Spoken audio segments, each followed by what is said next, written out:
et soyez les bienvenus, vous les habitués ou vous qui êtes de passage, vous aussi qui suivez ce culte par Zoom et vous qui nous suivrez en différé.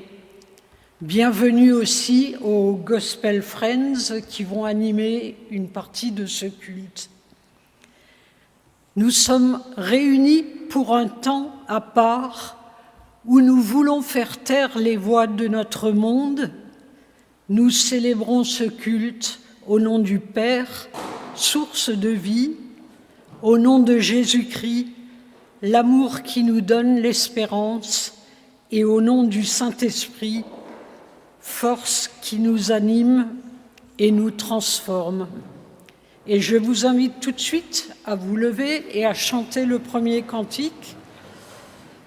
Le 2109 vient en 7 heures les 3 strophes.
Et je vous invite à antiphoner le psaume 23. Je commencerai et puis vous prendrez la suite. L'Éternel est mon berger, je ne manquerai de rien.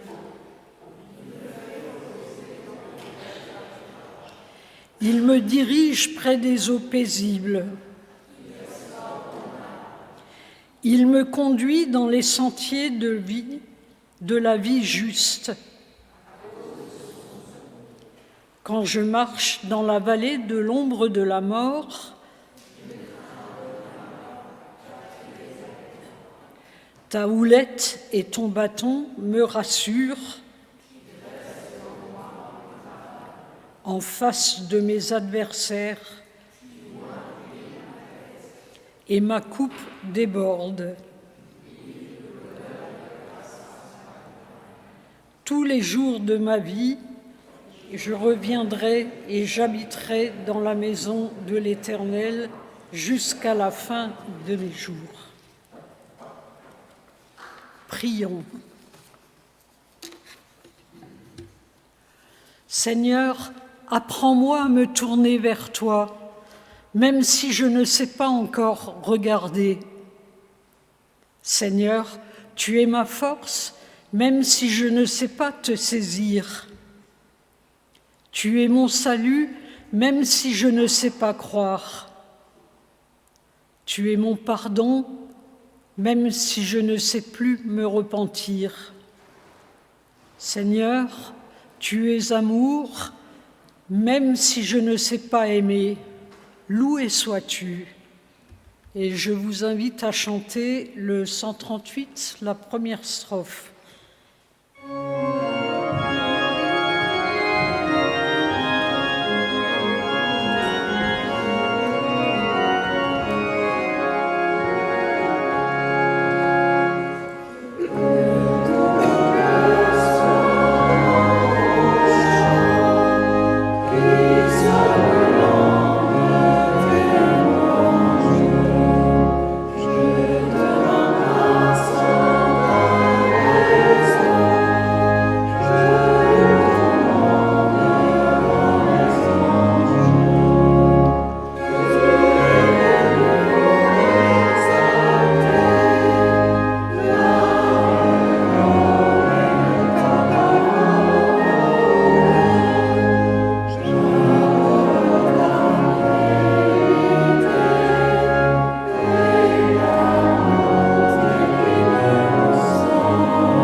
Seigneur, nous voulons te dire notre peur et notre angoisse devant le mal et la souffrance du monde. Te dire aussi notre honte et notre confusion parce que nos propres fautes prolongent et augmentent cette souffrance. Pardonne-nous, Seigneur, d'agir si naturellement comme des égoïstes et de ne pas aimer notre prochain avec l'ardeur, le respect et l'attention que tu as. Pardonne-nous de t'aimer si mal, d'attendre toujours tes services au lieu d'être à ton service. Pardonne-nous d'oublier que le vrai bonheur est de t'aimer et de te servir. Accorde-nous ton pardon, qu'il soit notre paix, notre joie et notre force. Nous te le demandons au nom de Jésus-Christ. Amen. Chantons.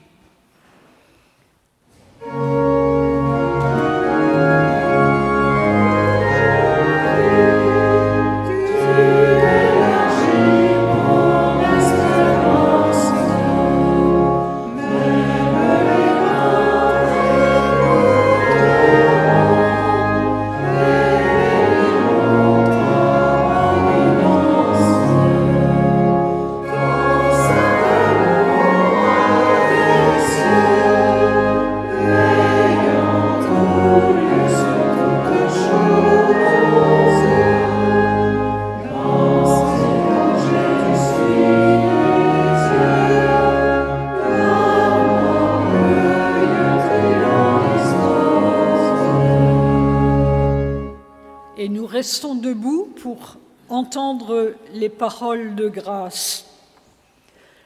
Plus fort que nos tristesses, aujourd'hui éclate notre joie. Plus fort que nos ténèbres, aujourd'hui jaillit la lumière. Plus fort que nos guerres, aujourd'hui parle aussi de paix. Plus fort que la nuit de la mort, aujourd'hui se lève le soleil de vie, car Jésus est ressuscité, il est parmi nous et il vient nous sauver. Chantons.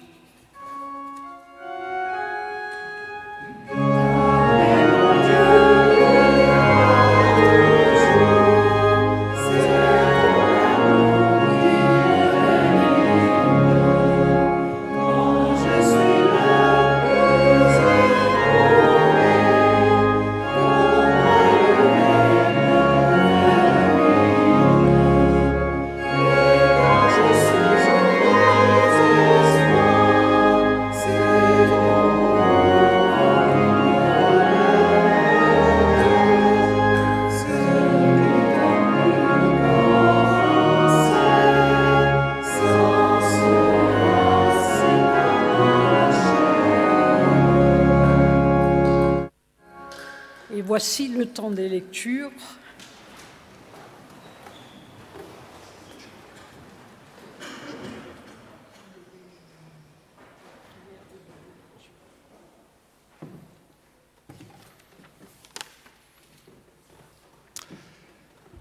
Seigneur, garde-nous de nous croire arrivés, de nous croire possesseurs de ta vérité.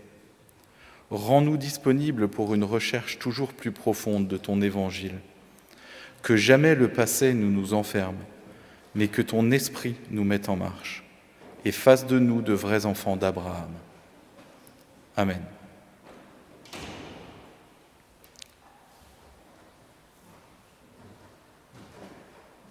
Quelqu'un dit « Crie !»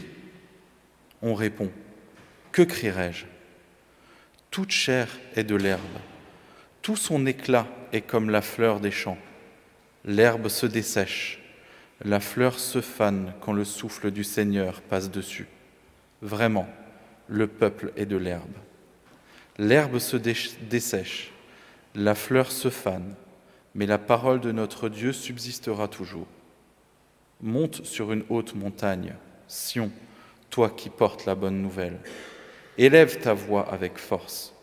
Jérusalem, toi qui portes la bonne nouvelle. Élève ta voix, n'aie pas peur. Dis aux villes de Juda, votre Dieu est là. Le Seigneur Dieu vient avec force. Son bras lui assure la domination. Il a avec lui son salaire, sa rétribution le précède. Comme un berger, il fera paître son troupeau. Son bras, il rassemblera des agneaux et les portera en son sein. Il conduira les brebis qui allaitent.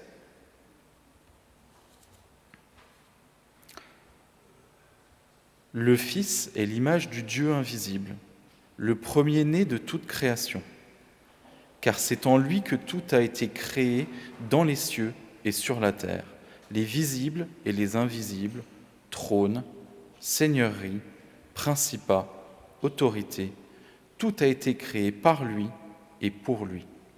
Lui, il est avant toute chose et c'est en lui que tout se tient.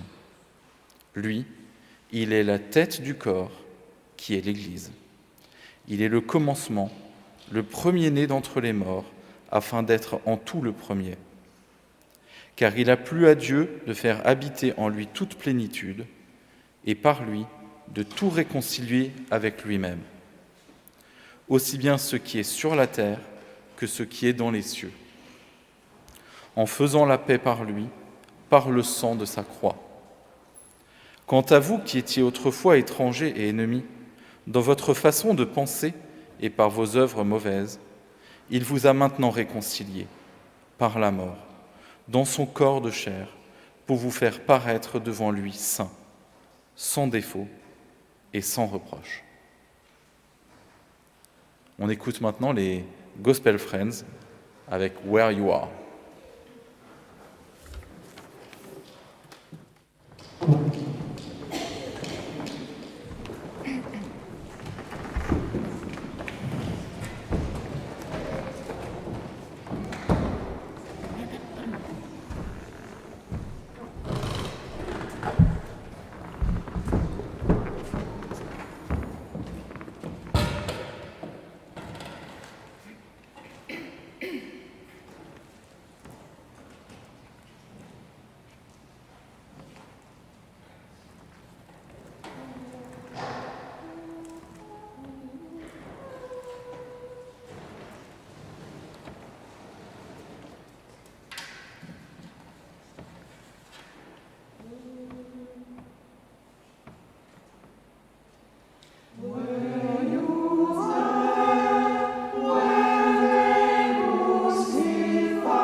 Le texte de la prédication se trouve dans l'Évangile de Jean au chapitre 10, les versets 11 à 16, 27 à 30.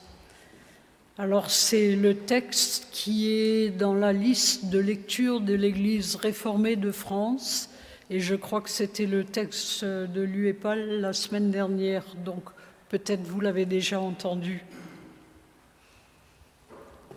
Donc c'est Jésus qui parle. C'est moi qui suis le bon berger. Le bon berger se défait de sa vie pour ses brebis. Quand il voit venir le loup, l'employé, celui qui n'est pas berger et pour qui il ne s'agit pas de ses propres moutons, s'enfuit en abandonnant les moutons. Et le loup s'en empare.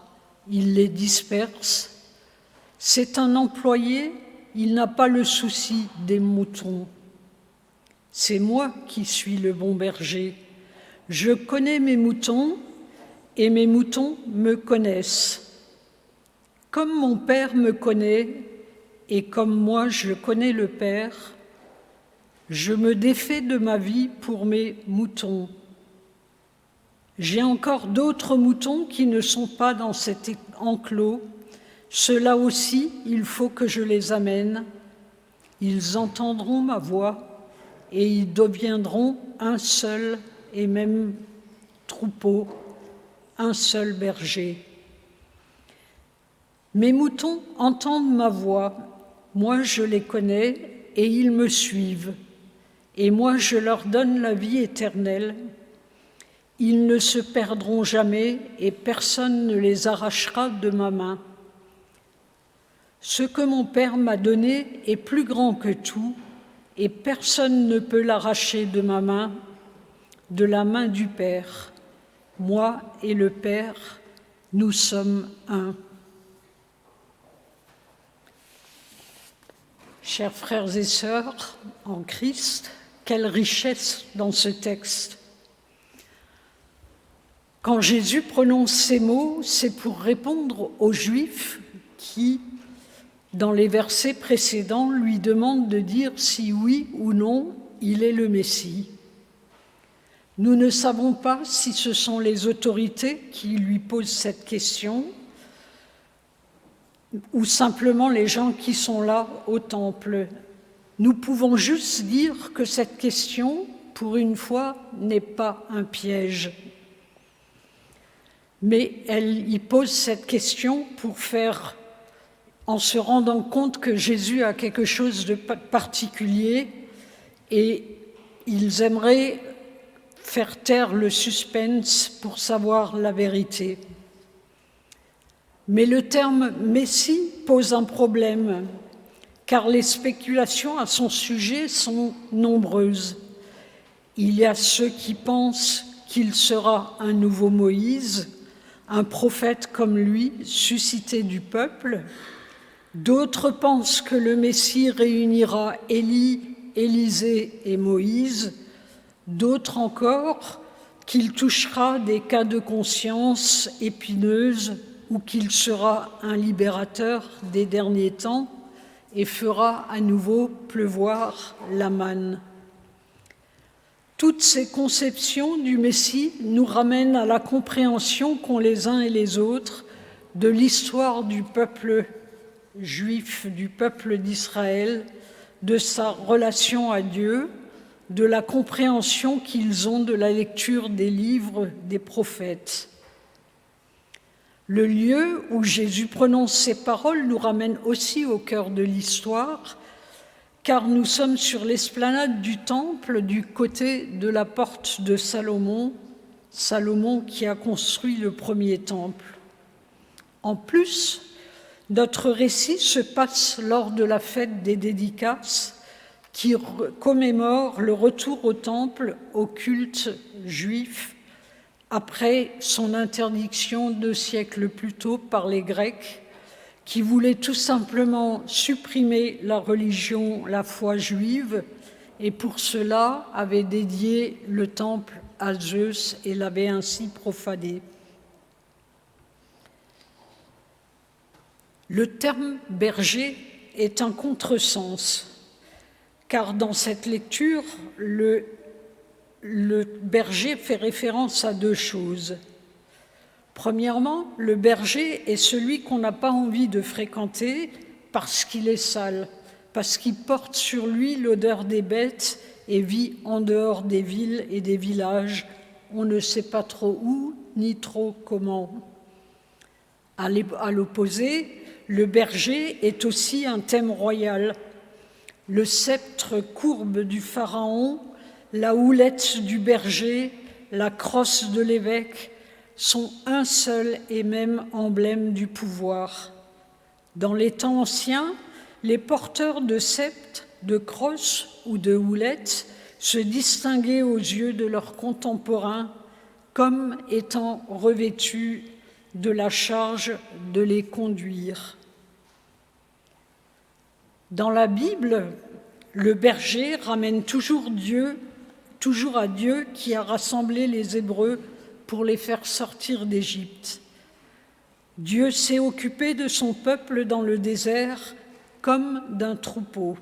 Et Moïse, avant d'être le porte-parole de Dieu, a été berger, tout comme David avant d'être roi.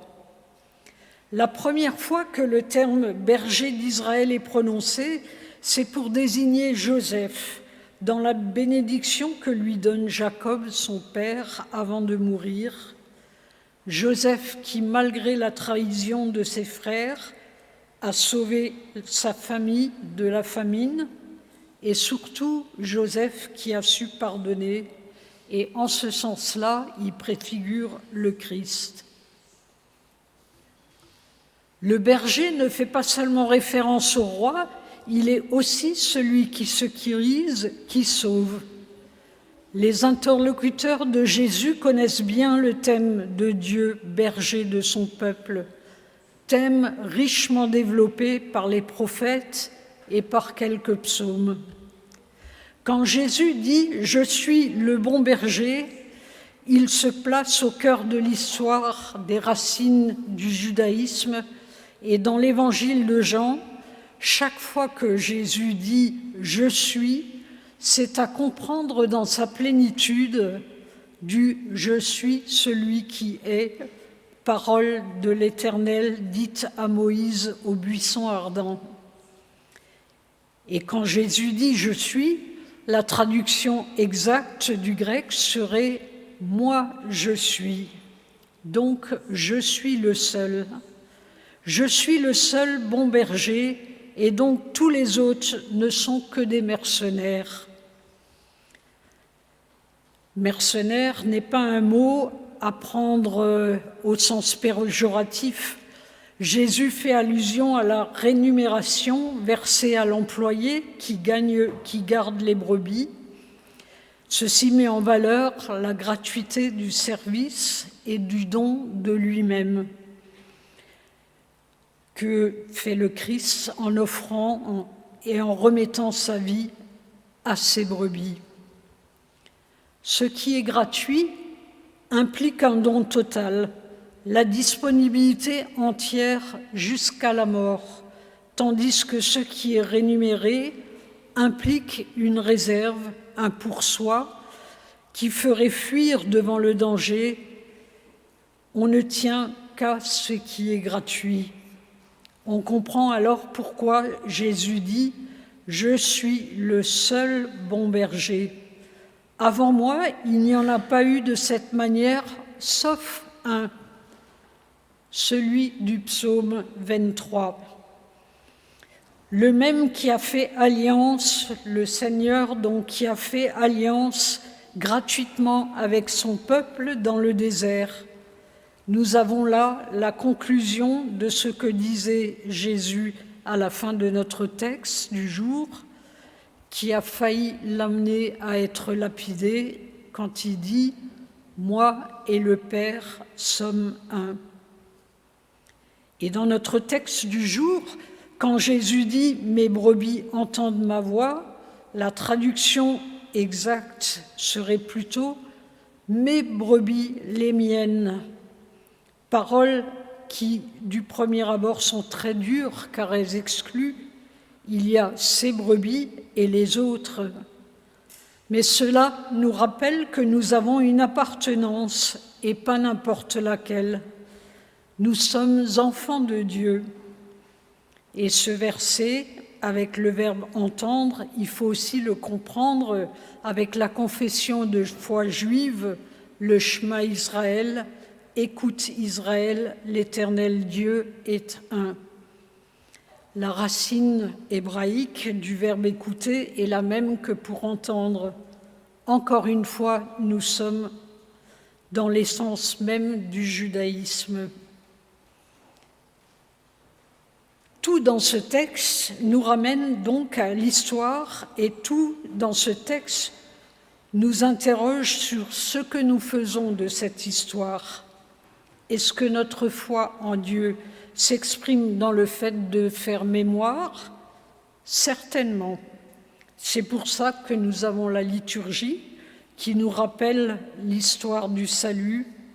Et c'est sur ce parcours d'une année que nous nous remémorons et fêtons les moments phares de la vie de Jésus.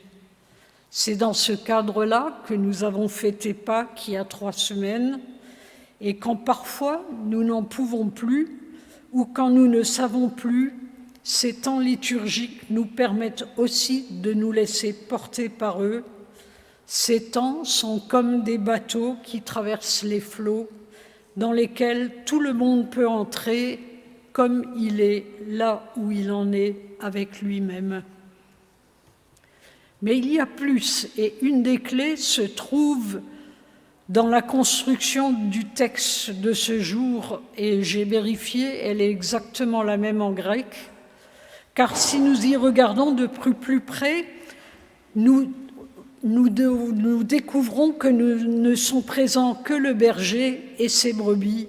Il se passe un dialogue très serré entre ces deux identités, comme un dialogue entre le je et le tu au sens psychanalytique du terme, dialogue sans lequel personne ne peut advenir. On a « mes brebis entendent ma voix ». Je les connais, elles me suivent. Je leur donne la vie éternelle. La seule fois que le verbe est au futur, c'est pour parler de l'avenir. L'avenir qui, pour chacun de nous, rassemble la plupart de nos peurs. Peurs légitimes, car la vie est dure. Il faut se battre pour qu'elle ait le dessus. Mais nous avons aussi la promesse dans cette même lignée de dialogue, elles ne périront jamais et personne ne les ravira de ma main. Nous avons commencé par mes brebis et nous terminons par ma main, comme pour dire que nous ne tomberons jamais plus bas que dans la main de Dieu qui a pris soin de nous. Et pour appuyer cela, pour dissiper nos doutes, Jésus nous rappelle « Mon Père qui me les a donnés est plus grand que tout, et nul n'a le pouvoir d'arracher quelque chose de la main du Père. » Encore une fois, la phrase est encadrée, mais cette fois-ci, elle l'est par Dieu lui-même, par sa main. Tout est dit sur notre relation à Dieu, qui est une relation de dialogue, car Dieu parle et cherche un vis-à-vis. Ceci n'existe pas dans d'autres religions. Nous ne faisons pas seulement mémoire, mais nous célébrons aussi celui qui est vivant, celui qui nous occupe, qui s'occupe de nous, comme il s'est occupé de son peuple dans le désert, celui qui est plus grand que tout et qui tient tant à nous, au point de nous donner un tel berger pour nous guider et nous conduire à la vie. Pour cela, ce n'est pas qu'une voix qui aile, c'est aussi une main qui tient. Jésus ose affirmer que c'est le don de Dieu lui-même, celui qui l'appelle Père, et il ose cette formule scandaleuse « Le Père et moi sommes un ». C'est dire que Dieu se met de notre côté, et ceci pour chacun d'entre nous. C'est dire que Dieu est aux côtés de ceux qui tâchent vivre ou survivre humainement malgré l'inhumain qui les guette au fond d'eux-mêmes et qui les enserre de toutes parts autour d'eux. Dieu est du côté de ceux qui vivent malgré tout. Il est garant de cette petite lumière de vie qui luit au fond des ténèbres. Il est ce petit bonheur, ce petit rien qui résiste au malheur. C'est ce que disait Jésus dans ses paradoxales béatitudes quand il osait « Heureux les pauvres, car le royaume des cieux est à eux ». Alors, il est vrai que nous ne voyons pas le Christ, que nous ne touchons pas chaque jour les signes de son action, mais nous avons un moyen merveilleux de le rejoindre là où nous sommes. Il suffit de tendre l'oreille pour entendre la voix du berger. Mes brebis écoutent ma voix. Pour entendre, cela veut dire aussi qu'il faut se taire. Et peut-être que toutes les voix ne viennent pas non plus du Maître. Et quand j'entends quelque chose et que je ne sais pas, je peux me poser 3 questions qui peuvent m'aider à y voir plus clair. Entre autres, est-ce que ce que j'ai entendu me fait grandir? Est-ce que cela me rapproche de Dieu? Et est-ce que cela me rapproche des autres? Quand Dieu parle, la volonté dernière de sa parole est toujours d'apporter la paix. Ça aussi, c'est un repère pour nous. Oui, il existe une sorte de connivence entre les brebis et le berger, et la voix du berger n'est pas toujours une voix qui s'impose. Simplement, de temps à autre, le berger parle comme pour dire « je suis là, je m'en vais par là », et les brebis le suivent. C'est bien cela, en effet, qui nous fait réagir et repartir, cette voix du Christ qui redit « je suis là avec toi, je suis là avec vous, je te connais, je vous connais, je te donne la vie éternelle et jamais tu ne périras ». Il n'est donc pas question pour les brebis du Seigneur de brouter toujours au même endroit, sans s'occuper du reste, car la voix du berger n'appelle jamais 2 fois au même endroit. Le berger se déplace pour nous conduire vers des sources d'eau vive, tous, sans que personne ne soit en reste, et ça, c'est une promesse. Mais il faut marcher, il faut cheminer, il faut suivre, et il est des jours où l'épreuve se fait plus lourde, où la fidélité est plus difficile, des jours où on est là d'être en route, là de soi-même ou déçu du troupeau. Il est des heures où toute lueur d'espoir s'éloigne pour nous-mêmes ou pour ceux que nous aimons. Je me souviens d'une diaconesse qui, au soir de sa vie, disait qu'il y avait des moments où elle sentait très fort la présence de Dieu et d'autres moments où c'était l'inverse. Les paroles du poète André Gabory disaient la même chose.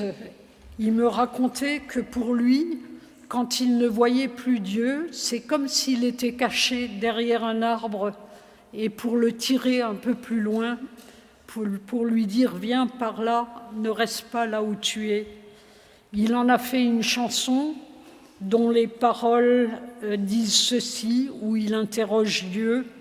« Toi qui me parles de pardon quand mes poings cherchent un empire, toi qui me laisses à l'abandon, perdu à l'orée du délire, toi que j'attends chaque seconde depuis mon tout dernier naufrage, toi que l'on dit maître du monde, dis-moi quel est ton vrai visage, qui es-tu, qui es-tu?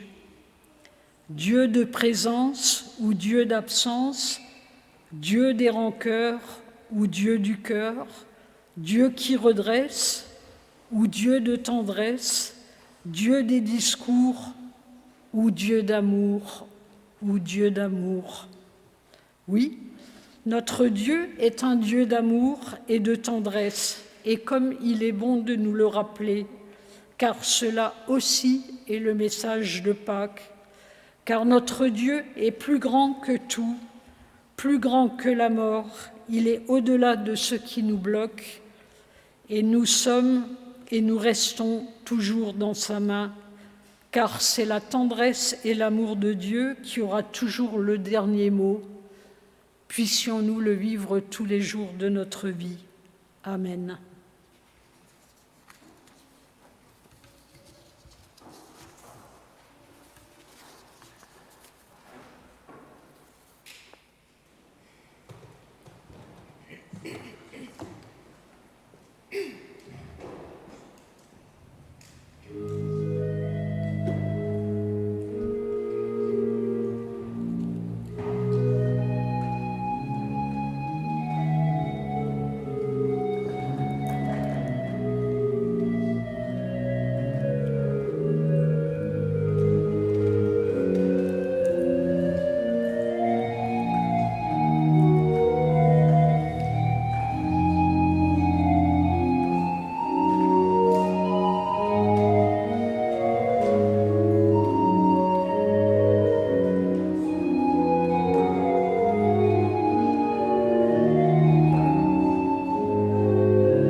Je vous invite à vous lever pour confesser notre foi.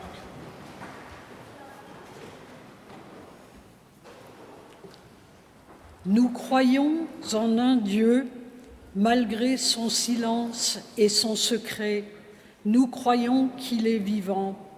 Malgré le mal et la souffrance, nous croyons qu'il a fait le monde pour le bonheur et pour la vie. Malgré les limites de notre raison et les révoltes de notre cœur, nous croyons en Dieu. Nous croyons en Jésus-Christ, malgré les siècles qui nous séparent de lui. Nous croyons en sa parole, malgré sa faiblesse et sa pauvreté. Nous croyons que sa mort est notre vie, malgré notre incompréhension et nos refus. Nous croyons en sa résurrection. Nous croyons en l'Esprit Saint, malgré les apparences. Nous croyons qu'il a conduit l'Église. Malgré la mort, nous croyons en la résurrection. Malgré l'ignorance et l'incrédulité, nous croyons que le royaume de Dieu est pour toutes les femmes et tous les hommes. Et les Gospel Friends nous proposent de chanter le prochain chant avec eux. Donc je crois qu'on peut rester debout.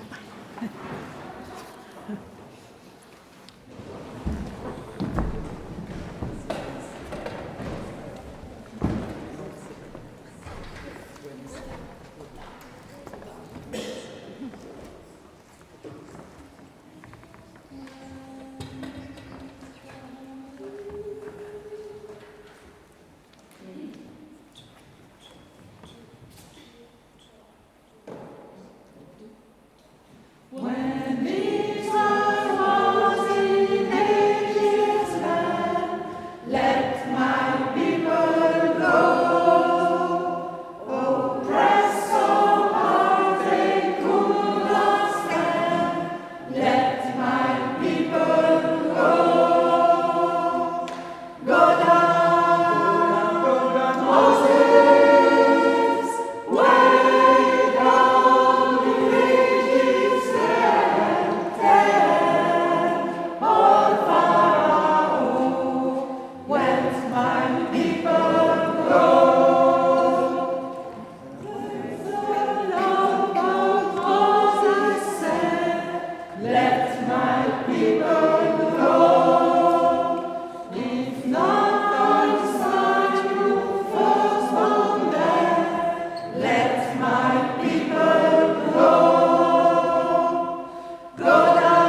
Et voici le temps des annonces. Alors je vais commencer par dire merci aux Gospel Friends.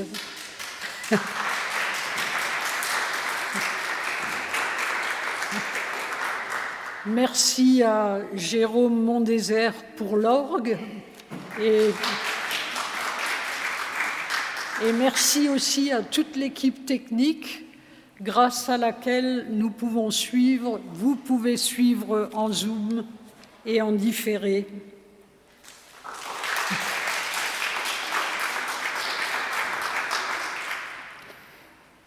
Alors, actuellement, il y a la retraite des confirmants au Climont, donc ils sont au froid, comme tout le monde, pour préparer le culte de confirmation.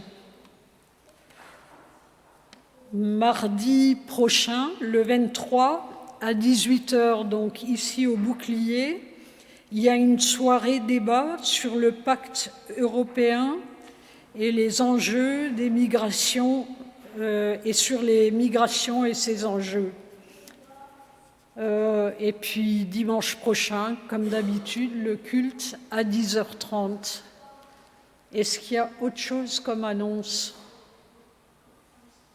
Non. Bon. Alors je vous invite à la prière.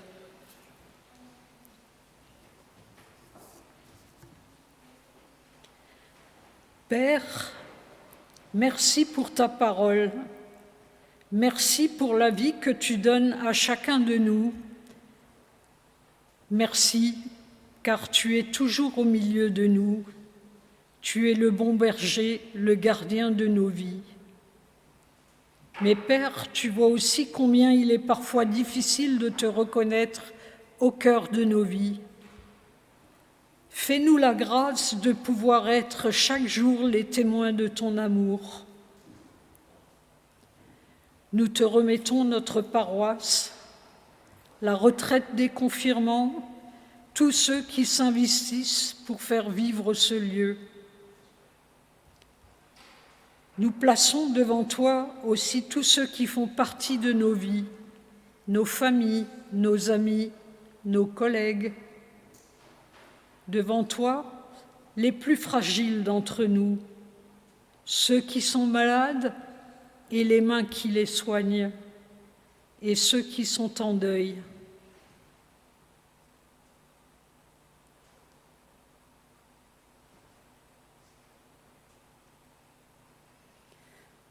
Nous plaçons devant toi la folie de notre monde, ses violences, quel que soit leur nom, les pays en guerre, en particulier l'Ukraine, le Proche et Moyen-Orient. Nous te remettons nos dirigeants, donne-leur sagesse et discernement. Fais lever des hommes de paix et permets qu'ils puissent être entendus. Pardon pour ceux qui utilisent ton nom pour justifier la violence. Nous te remettons aussi tous ceux qui souffrent à cause de ton nom. Et avec eux et pour eux, nous te disons, notre Père qui es aux cieux, que ton nom soit sanctifié, que ton règne vienne, que ta volonté soit faite sur la terre comme au ciel. Donne-nous aujourd'hui notre pain de ce jour. Pardonne-nous nos offenses, comme nous pardonnons aussi à ceux qui nous ont offensés. Et ne nous laisse pas entrer en tentation, mais délivre-nous du mal, car c'est à toi qu'appartiennent le règne, la puissance et la gloire pour les siècles des siècles. Amen. Et les Gospel Friends.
Et je vous invite à vous lever pour la bénédiction. Et après la bénédiction, nous chanterons le dernier cantique, Demeure par ta grâce, les 3 strophes qui seront affichées. Et maintenant, allez simplement avec ce que vous avez reçu. Allez avec ce que vous êtes, vos forces et vos faiblesses. Et le Dieu Tout-Puissant pose ses mains bénissantes et fortifiantes sur chacun de vous et qu'il garde vos cœurs et vos pensées en paix. Amen.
À tous.